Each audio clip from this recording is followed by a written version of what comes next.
Greetings to you, ladies and gentlemen. The topic of our debate is online education.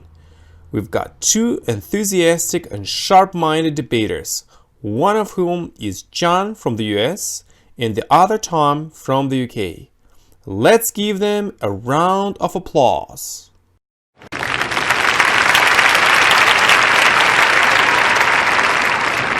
controversial topic is: should students attend school or study online? Over to you, John. I'm entirely in favor of classroom teaching. The primary reason for this is social interaction. For example, my 9-year-old son is an only child and has no siblings to interact with in a household environment. The only way to develop his communication skills and social maturity is his school classmates. By talking to and interacting with them each day, he has learned how to find win-win solutions, resolve conflicts, and make new friends. By practicing all of these skills online, it would be much more difficult for him to attain social maturity. Thanks, John. Tom, what are your views on this?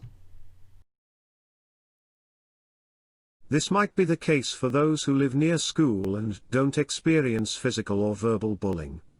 My daughter, for example, stopped going to school altogether 2 years ago because her classmates had made fun of her because of her being slightly overweight and her stammering. Once she began to study online with her tutors individually without peer distraction, her academic progress and confidence improved by leaps and bounds. That's interesting, Tom. John, anything else to add to what you've just said? This may be true in some instances, but in many schools, teacher aides are available to provide both personal and academic support. For instance, my nephew is also overweight and finds academic work difficult. His teacher aide makes sure that nobody teases him because of his physical or academic disorders. By learning how to cope with these challenges, he is likely to overcome them in adulthood, for example, in a work environment. Tom, would you agree with this statement? I still wholeheartedly believe that online education is the best option, especially for those whose parents have to travel internationally on business.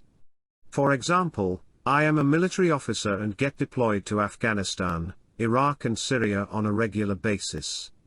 Despite the large geographical distance between my son's school and our location, he is constantly online interacting with his teachers and peers. Finding a suitable English school would be costly and problematic. So, ladies and gentlemen, who do you think is right and wrong in this discussion? Which arguments do you find logical and compelling, and which ones weaker? What are your opinions? Please leave your comments below the video. Constructive comments are highly appreciated.